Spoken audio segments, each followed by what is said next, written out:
Expect more. This is Channel 6 News at 10. Good evening. Thank you for joining us. I'm Doug Curran. And I'm Leslie Draffin. We begin tonight with an update on the huge influx of dogs at the Waco Humane Society of Central Texas. The good news is the shelter won't have to euthanize any dogs, at least for the moment. Channel 6 News reporter Chris Rogers was at the shelter today to find out what's behind the problem. Chris. Doug Leslie, the Humane Society of Central Texas almost had to turn to euthanization after the shelter was at a complete capacity, with one particular breed more prominent than others. It's an issue that employees tell me can be easily avoided. When you walk through the Waco Humane Society of Central Texas, you'll see countless dogs, hoping this is the day they come home. We're still got the momentum going, and we're offering free adoptions today just to stay ahead of the curve. And the free adoption campaign has been effective, so much so the shelter won't have to euthanize, at least for now. With over 42 dogs being adopted out or returned home in the last 2 days, and with limited kennel space, yesterday's influx meant it was a close call.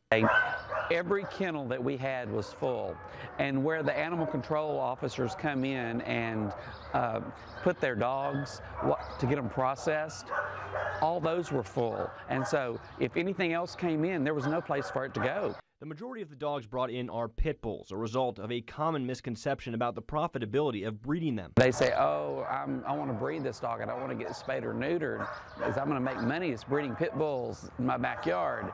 We walk up through the shelter and say, why would someone pay $200 for your dog when they can get one for free or $50 here? It's a problem that stretches far beyond McLennan County. The numbers show pit bulls are the most common breed found in shelters by a long shot. There's so many of them.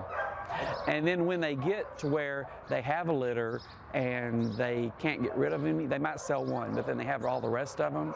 And what do they do with them? They either turn them loose to run wild or they bring them here.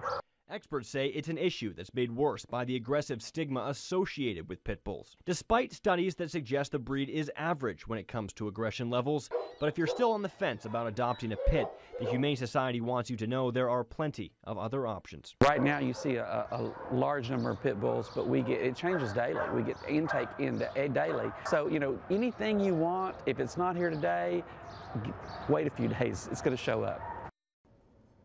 Now, Doug Leslie, the Humane Society wants this week's pet overload to serve as a reminder to not only spay and neuter your pet, but microchip them as well. Small precautions like that could go a long way to save these dogs' lives. Doug Leslie.